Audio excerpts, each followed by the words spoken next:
Tigo kali setunggal. Assalamualaikum, ketemu lagi dengan saya Jeng Tata. Hari ini, lebih tepatnya tadi malam, tanggal 2 November 2020, ya hari di mana seharusnya para pecinta dunia wayang merayakan Hari Wayang Dunia, yang lebih tepatnya jatuh di tanggal 7 November 2020. Namun justru kita baru saja kehilangan dalang terbaik, Ki Seno Nugroho. Dari rumah duka tadi, kita bisa melihat berjejer rangkaian bunga duka cita dari berbagai kalangan. Bisa dari Pemda, baik gubernur, bupati, wali kota, kemudian juga dari beberapa komunitas seni yang tidak terbatas di dunia wayang, tapi juga dari berbagai pihak. Ini menandakan bahwa Ki Seno Nugroho adalah dalang yang dicintai masyarakat. Siapa sih Ki Seno Nugroho itu dan bagaimana sepak terjangnya di dunia pedalangan di Indonesia, khususnya di Yogyakarta? Bersama saya sudah hadir Mas Ki, Mas Ki, saya panggil Ki Rudi Triwatama ya Mas. Iya, nggak Mas, apa-apa. Mas Rudi Wiratama ini adalah dosen Fakultas Ilmu Budaya Universitas Gadjah Mada. Beliau juga salah satu pengurus di Pepadi Surakarta lebih tepatnya, nggih. Ya, jadi kita kepoin yuk siapa sih Ki Seno Nugroho itu, kenapa kok bisa seviral itu Mas Seno itu. Karena terus terang tadi juga dapat kabar dari teman-teman di Jawa Timur itu Mas Rudi, Iya. begitu hebohnya berita ini dari tadi malam, bahkan kan tadi malam mungkin di WAG Mas Rudi lebih banyak yang berita ini karena mengejutkan. Mas Iya. Seno nggak gerah, nggak tiba-tiba mendadak. Jadi benar-benar mengagetkan dunia seni Pewayangan. berwayang. Gimana Mas Rudi?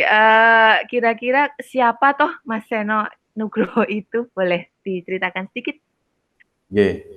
Ya, matur nuwun Mbak Tata sudah kerso ya ngobrol-ngobrol bersama atau jagongan ya tentang Ki Seno Nugroho. Ya, sebelumnya saya ingin menegaskan dulu. Jadi apa-apa itu pakai disclaimer dulu. Oke. Oke, oke. Jadi disclaimernya kan saya memang tidak mengenal Ki Seno Nugroho secara pribadi karena memang juga belum terlalu berkesempatan untuk bergaul dengan beliau. Nah, saya pun walaupun dalang kan juga dalang pinggir, tidak terlalu masuk ke lingkaran teman-teman yang profesional. Jadi saya mendengar Ki Seno Nugroho itu justru berangkat dari sebuah keprihatinan ketika dunia pewayangan di Yogyakarta itu krisis figur. Ya. Krisis figur dalam artian dalam sejarah pedalangan Yogyakarta, terutama setelah kemerdekaan RI itu, dalang populer yang bisa menasional dari Yogyakarta itu cuma dua, Ki Hadi Sugito dan Ki Timbul Hadi Prayitno. Cuma dua itu yang menasional dan penggemarnya die hard sampai sekarang. Beliau kan masing-masing wafat kira-kira tahun 2010, Pak Timbul, kemudian Pak Hadi Sugito mungkin kira-kira 2012 kalau saya tidak salah ingat ya.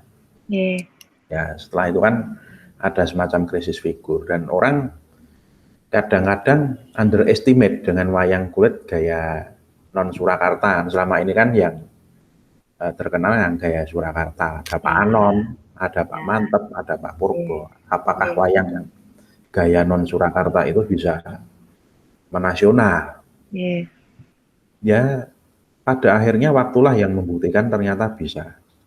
Wayang gaya non Surakarta yang menjadi menasional itu satu wayang pesisiran gaya Tegal. Itu di tangan Ki Endro Susmono almarhum. Dan yang kedua Ki Seno Nugroho. Ini membawa wayang Yogyakarta ke kancah nasional. Bukan berarti dulunya tidak menasional ya. Kalau dulu Pak Timbul pun sering mendalang di Jakarta, mendalang di Jawa Timur, tapi kan Pak Timbul Hadi Prayitno pangsa pasarnya itu priayi. Karena wayangannya halus, kemudian ya wayangan lebet lah, wayangan ngilmon. Ya, mengutamakan ya keindahan narasi, pakem dan lain sebagainya. Ternyata Pak Seno Nugroho bisa membawa sesuatu yang segar.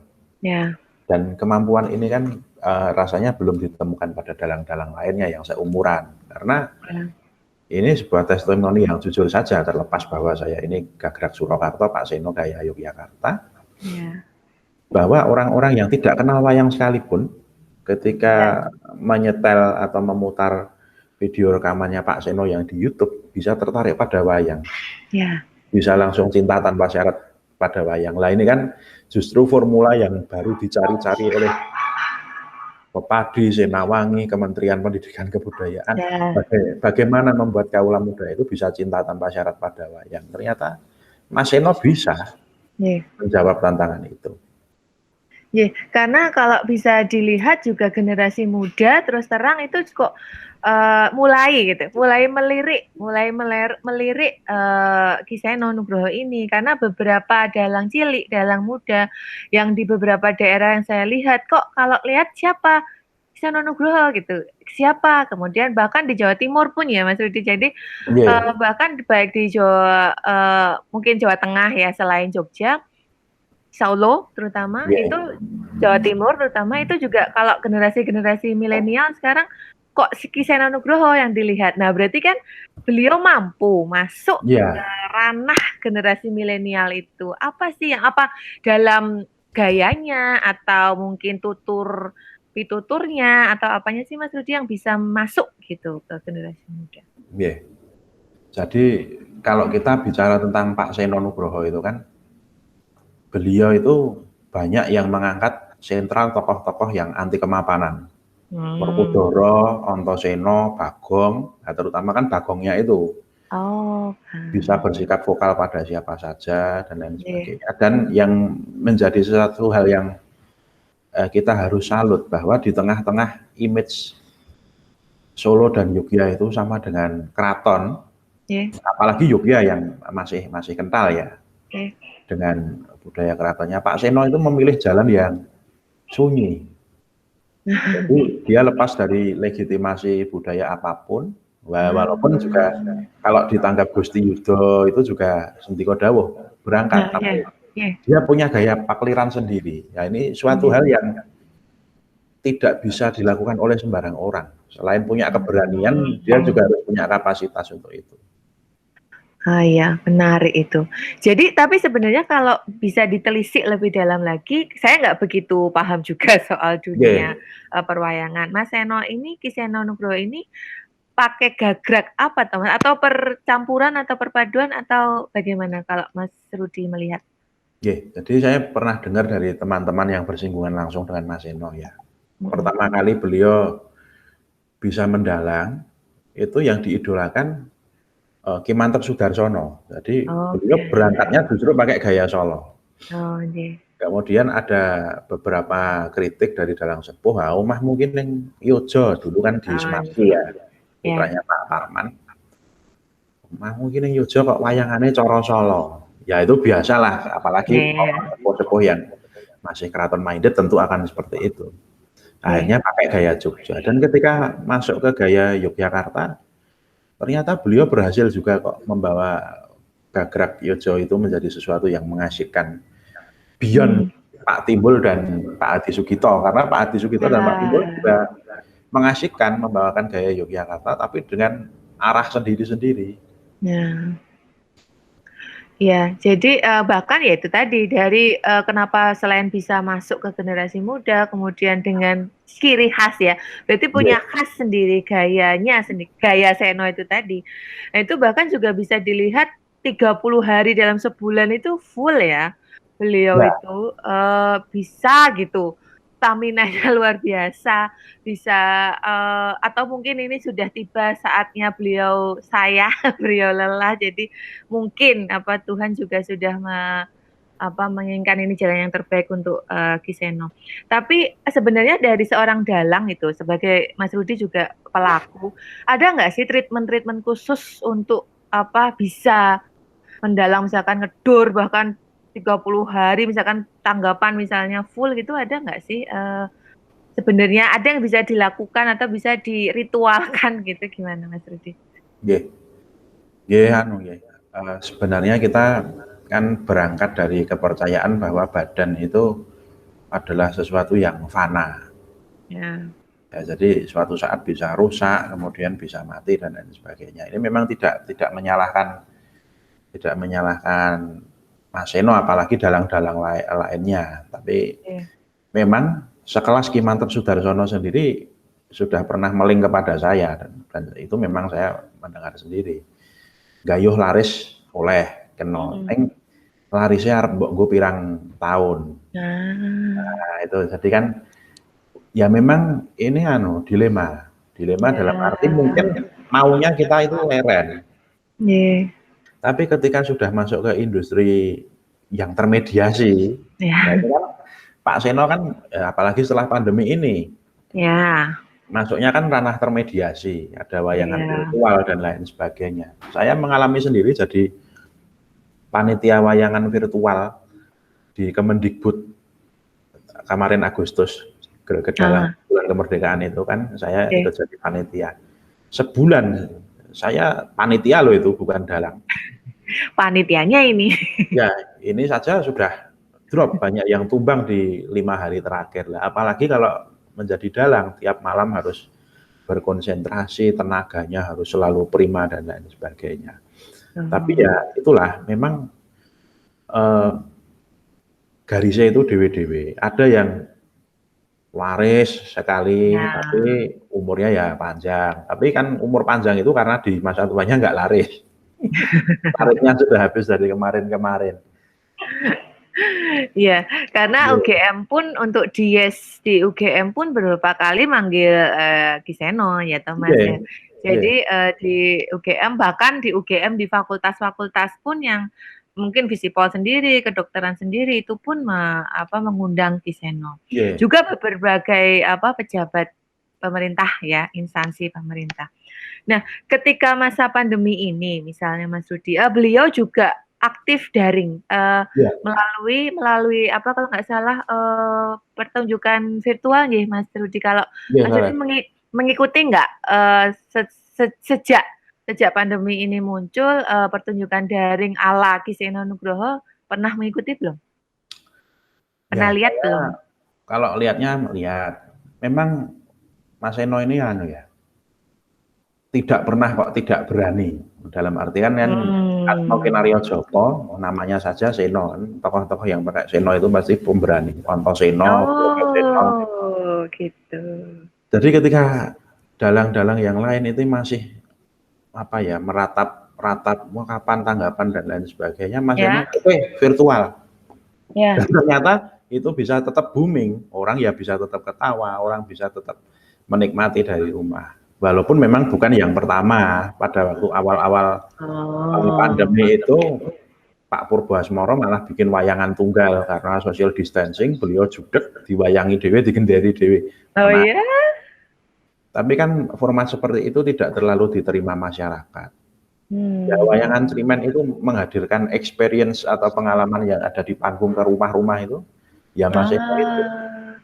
Oh iya, wayang Celimen. Apa Celimen ya namanya? Celimen itu apa sih Mas? Apa singkatan atau apa kalau? Celimen itu kalau bahasa orang Solonya itu artinya kecil-kecilan. Atau sederhana. Misalnya duwe gawe Celimen. Saya itu menikah atau punya kerja mantu, tapi ya cuma ngundang tetangga, nggak di gedung, itu namanya Celimen.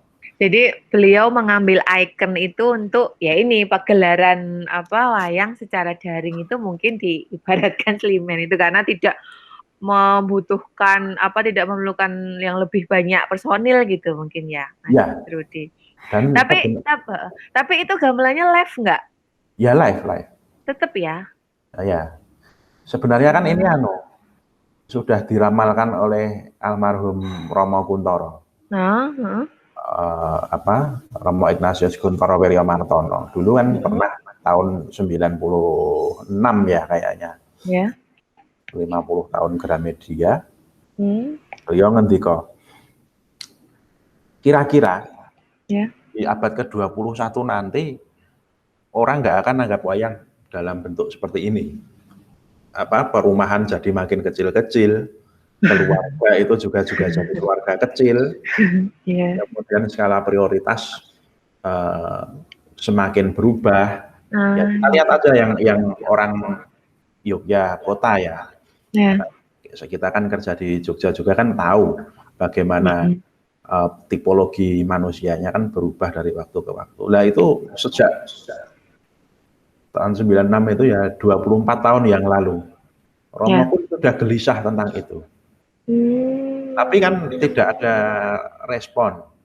Dalam artian wayang ya tetap jor-joran, wayang itu ya yang kemasannya mewah, megah, spektakuler, kemudian pendapat yang instansi seperti itu. Tapi lama-lama kemudian pada waktu pandemi ini datang langsung semuanya di-cut habis. Dan menuntut siapa yang mau beradaptasi dengan cepat, yaitu yang nanti akan menguasai. Ya dilalah orang-orang yang bisa beradaptasi dengan cepat, salah satunya ya Pak Mas Eno itu. Langsung bergerak untuk melakukan itu, pertunjukan wayang daring itu ya Mas? Iya, dan itu memang butuh keberanian. Oh gitu.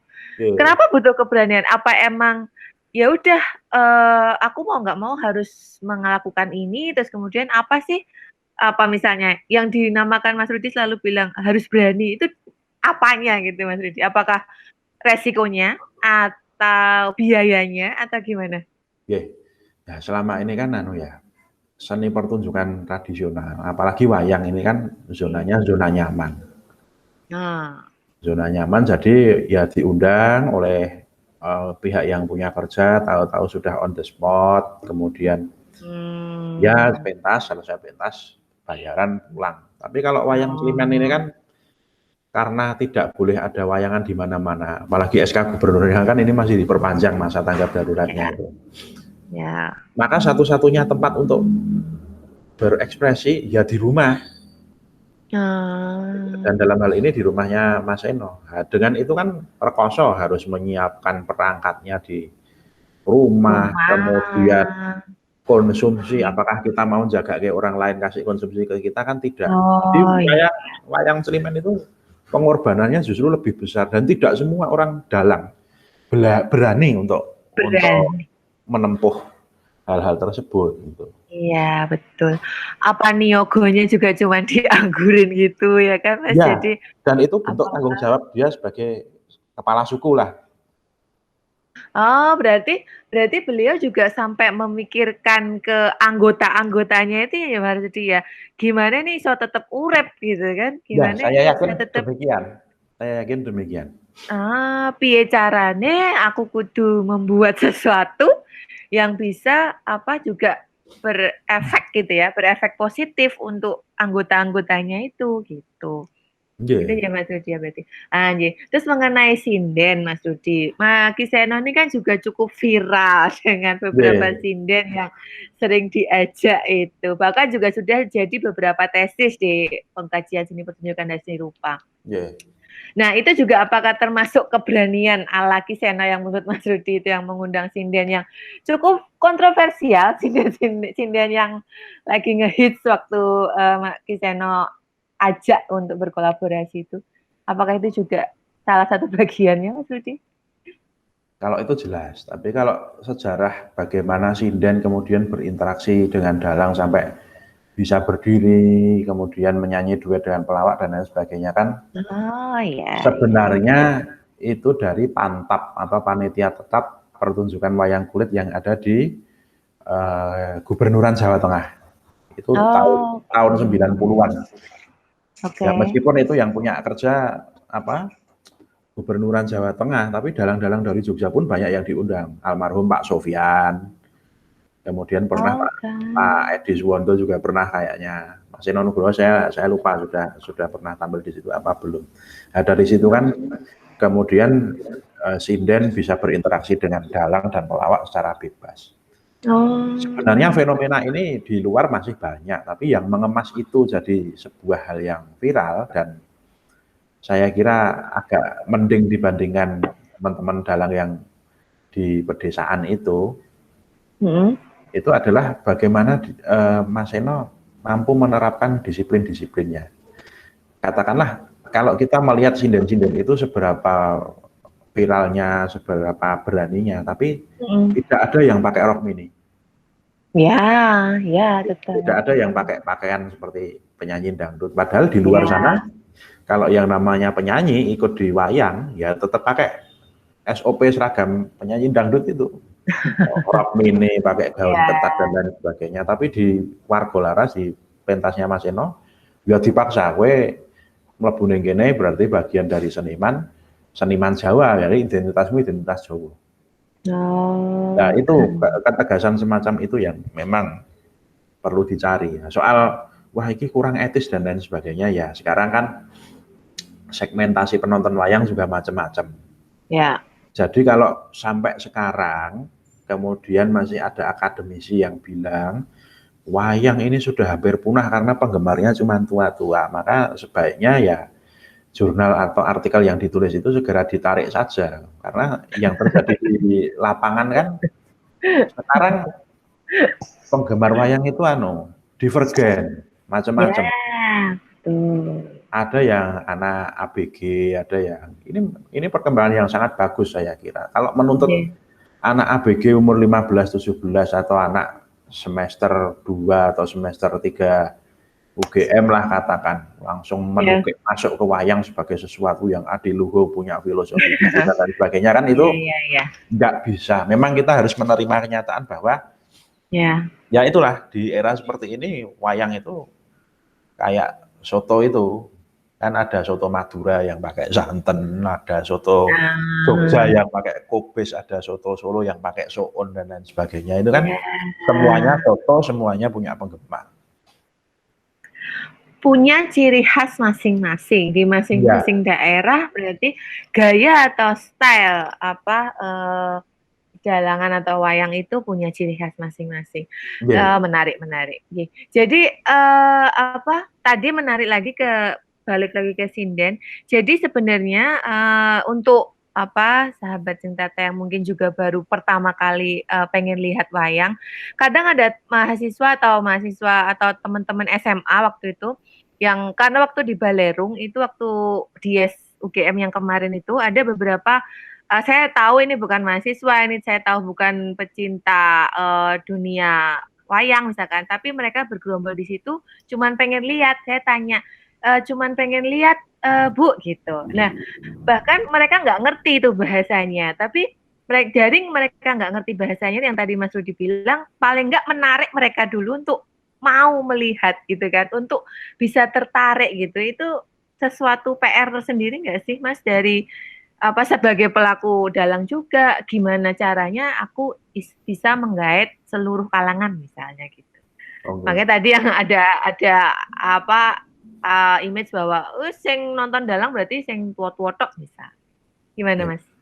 Ada treatment khusus nggak sih biar bisa digemari oleh anak-anak gitu? ya, ya kalau saya kan pegang uh, piwulang atau ajaran dari bapak angkat saya, juga Hmm. dalang ya, Oh, yeah. bahwa semua orang itu adalah utusan Tuhan. Ah, Nah, tinggal diutus oleh Tuhan itu untuk ngapain. Sama saja dengan dalang. Tidak cuma semua orang kita khususkan lagi dalang. Semua dalang itu juga diutus Tuhan. Bukan yeah. berarti diutus membawa kenabian itu enggak loh. Tapi kan Hmm. mereka lahir di dunia itu bawa misi masing-masing. Ada yang memang misinya itu seperti Mas Eno. Menarik Hmm. orang yang tadinya enggak tahu wayang blas nol pudol. Ya. Kemudian apa yang tidak tahu bahasa Jawa untuk seneng wayang. Hmm. Kemudian ada yang misinya itu untuk mengkonservasi, melestarikan yang sudah kuno-kuno itu. Ada yang misi Hmm. hidupnya itu sebagai pendobrak. Dulu Hmm. Yogyakarta dan Surakarta itu eker-ekeran, saling padu. Ya. Terutama di bab wayangannya itu juga kan Yeah. saling menjatuhkan. Tapi ketika muncul Kinarto Sabdo, Ah.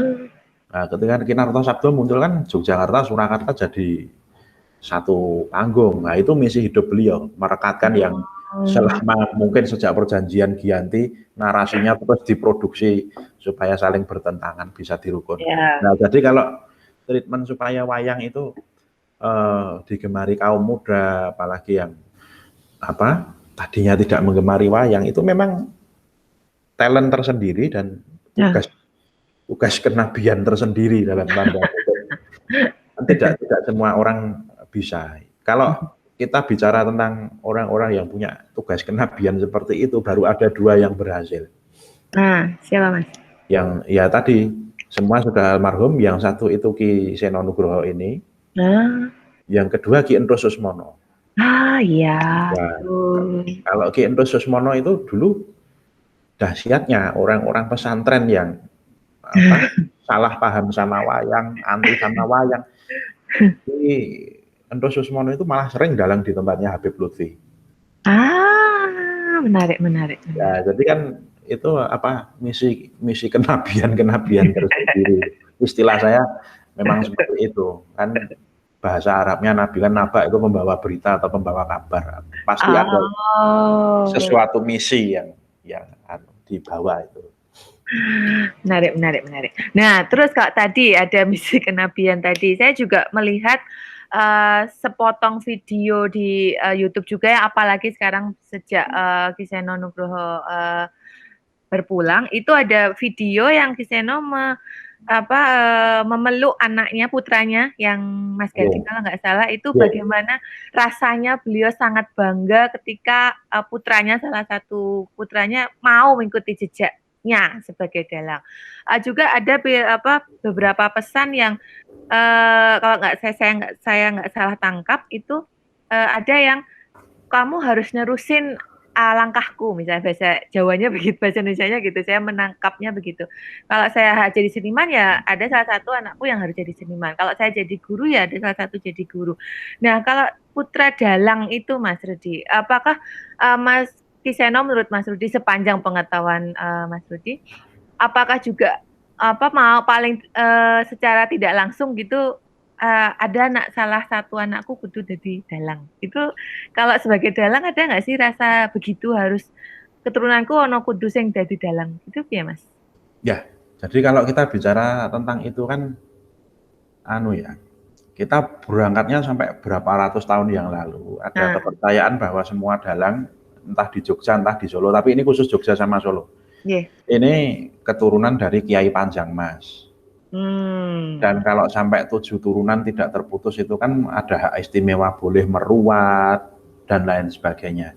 Jadi menjadi dalang turun-temurun itu ya prestis, ada privilege, kemudian dari masyarakat juga ada kehormatan tersendiri. Walaupun kita memang tidak memungkiri keragaman profesi yang ada sekarang ini itu akan menawarkan banyak jalan-jalan lain. Makanya kan saya sebagai pelatih di UKJGS juga kadang-kadang judeknya itu lah bapakmu dalang, mbahmu dalang, kowe kok mlebu teknik elektro. Iya. Ya, kalau begitu kan pekerja pedalangannya sebenarnya tidak dilanjutkan sebagai yang pokok, tapi memang tuntutan dunia sekarang ini tidak lagi bisa menjadikan kesenian itu sebagai sesuatu hal yang pokok. Soalnya kan juga bukan kebutuhan primer kan sekarang. Kebutuhannya lain. Jadi memang tuntutan untuk adanya regenerasi yang tidak terputus ini saya kira di lubuk hati tiap dalang ada. Walaupun tidak semuanya, karena kebetulan salah satu leluhur saya sendiri yang dari garis bapak itu kan ada yang dalang. Beliau sebelum meninggal weling, jadi anak putuku sesuk ojo ono sing dari dalang, ojo ono sing golek mangan saka wayang, mergo dalang kuwi uripe rekoso. Rekoso dalam arti nek pas musim ya rame banget, nek ora musim ya sepi banget. Ada yang berpendapat seperti itu, tapi kan tentu saja itu tidak semua. Ada pertimbangan masing-masing. Ya, misalnya ya kayak dimanapun orang tua pasti ojo nganti urip koyo aku gitu kan. Jadi harus yang lebih, misalkan aku ora sekolah ya anak-anakku kudu sekolah misalnya gitu. Ya memang itu tidak dipungkiri. Tapi ketika tadi Mas Rudi bilang anak-anak dalang yang menjadi dalang ada privilege khusus. Nah, kalau anak yang benar-benar ingin belajar, nggak ada background sama sekali di keluarganya, di keturunannya yang jadi dalang, apakah itu berat atau sebenarnya bisa aja gitu Mas, asalkan misalnya ya rajin belajar pada orang yang tepat, berlatih atau gimana Mas? Ya, jadi begini ya, ada sebuah kepercayaan di pedalangan. Kalau dalang itu turun-temurun sampai 7 tidak bisa diselani, dalam arti dalang terus. Mbahnya dalang, bapaknya dalang, anaknya dalang. Itu punya hak khusus aji banyak dalang. Jadi dia punya ajian itu yang ada kekuatan mistisnya. Tapi kalau ada yang bukan keturunan dalang, artinya sudah jauh terputus, bapaknya nggak bisa ngajari, mbahnya nggak bisa ngajari, itu tahu-tahu bisa mendalang, dalam arti bisa belajar mendalang, tekun belajar mendalang, punya kawruh pedalangan, itu orang di pedalangan percaya kalau yang mengajari itu adalah Bathara Wisnu.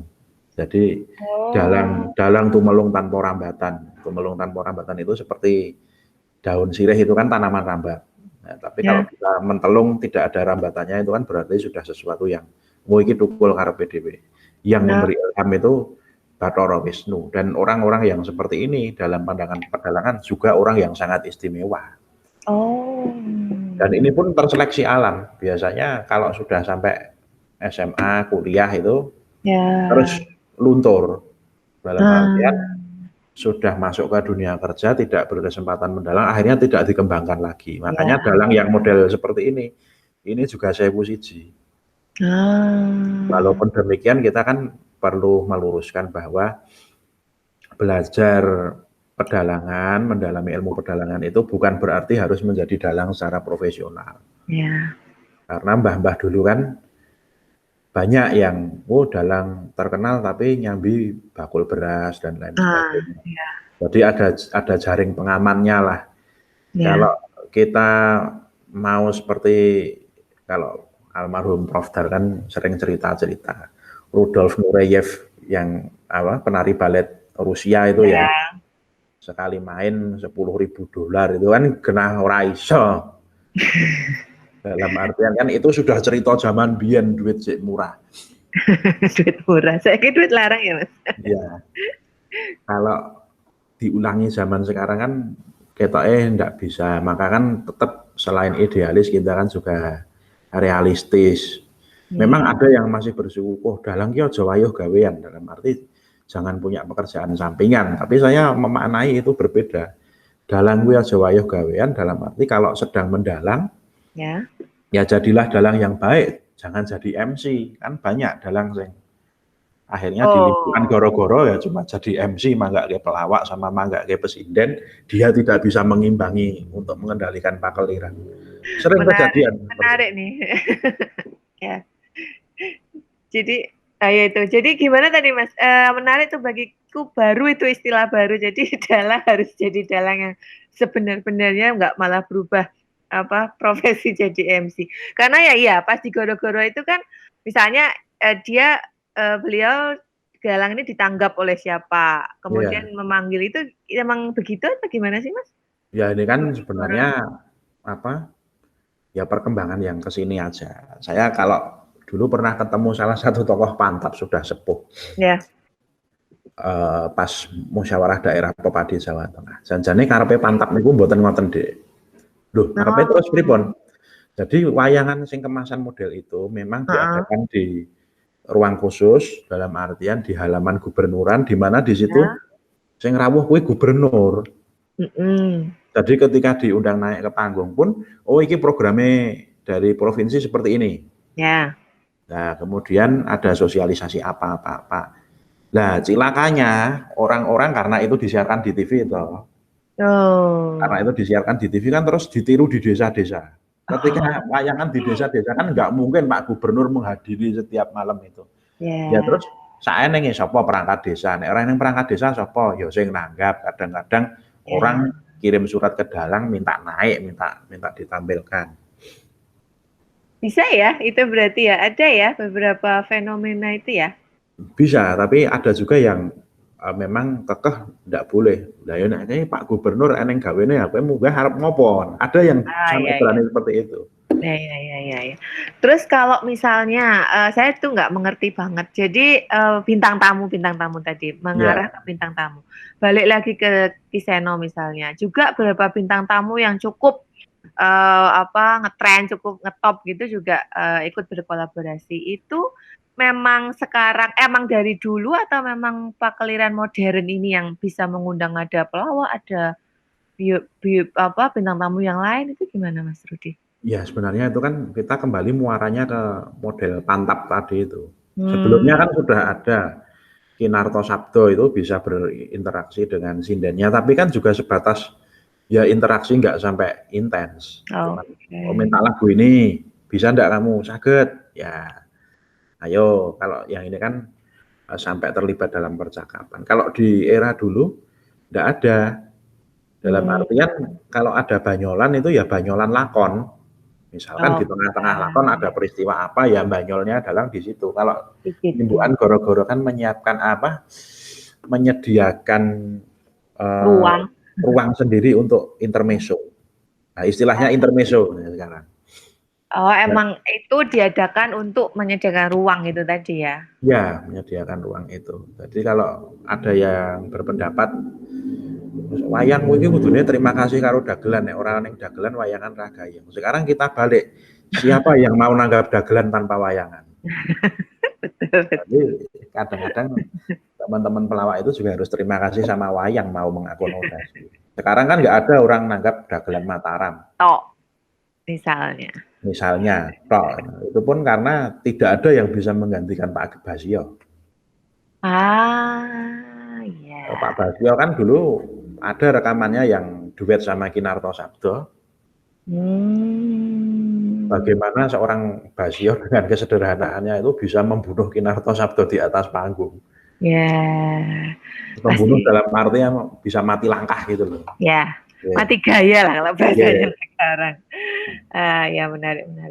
Terus selain tadi bintang tamu dan lain sebagainya, mungkin terakhir sebelum kita menutup, dari balik lagi ke Ki Seno Nugroho, ada nggak sih dalam perjalanan pementasan itu ada teknik-teknik khusus nggak yang menurut pengamatan Mas Rudi yang ini mungkin sabetannya atau apanya yang ini Ki Seno Nugroho banget misalnya gitu, atau yang ya ini cara teknik dia untuk menarik pengunjung, gimana Mas Rudi?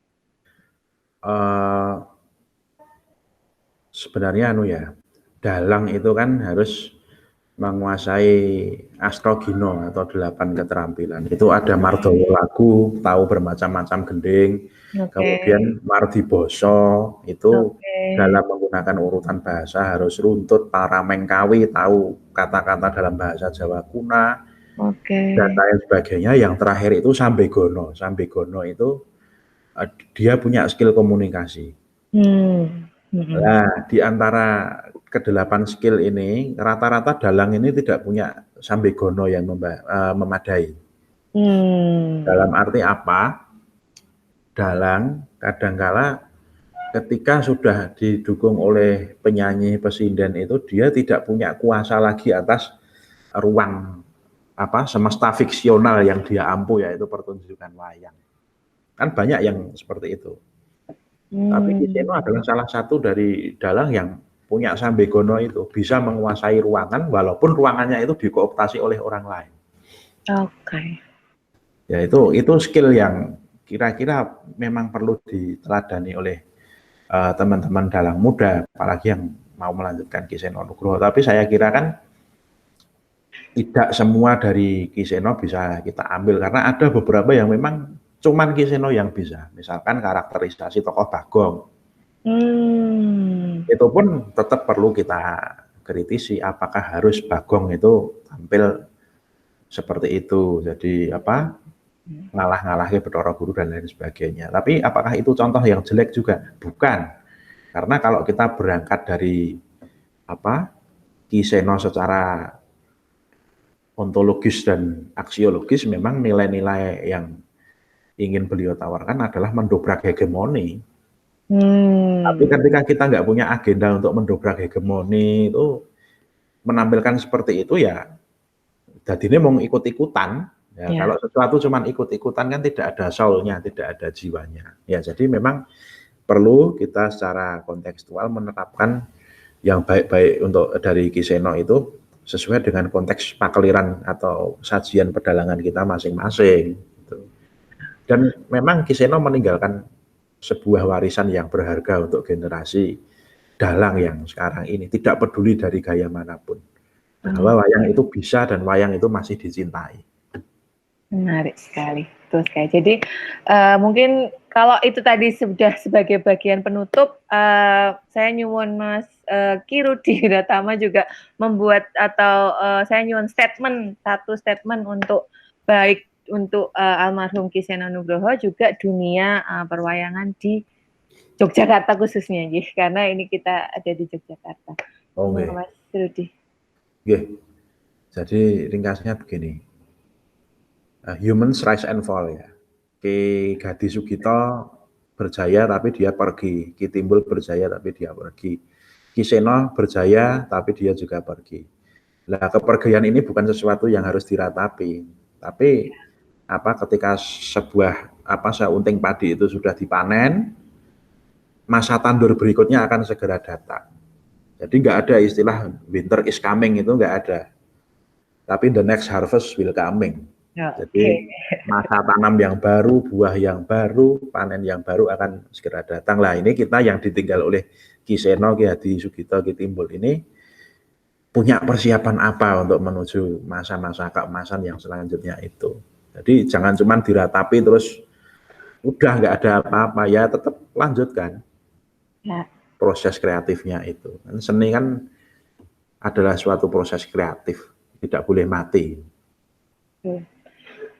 Menarik. Jadi jangan terlalu larut karena kehilangan pas lagi sayang-sayangnya ya Mas Rudi. Jadi bagaimana kita harus tetap optimis, bagaimana apa yang kita bisa lanjutkan dari sepak terjang Ki Seno Nugroho dan dunia perwayangan khususnya di Yogyakarta. Terima kasih sekali ya Mas Rudi. Menarik sekali diskusinya dan obrolannya, sahabat Cengtata. Demikian akhir dari diskusi kita soal Ki Seno Nugroho yang baru saja berpulang tadi, dan bagaimana kedepannya kita harus sebagai generasi muda penerus budaya Indonesia ini harus terus berjuang untuk kelestarian budaya Nusantara. Terima kasih. Assalamualaikum warahmatullahi wabarakatuh. Sampai jumpa.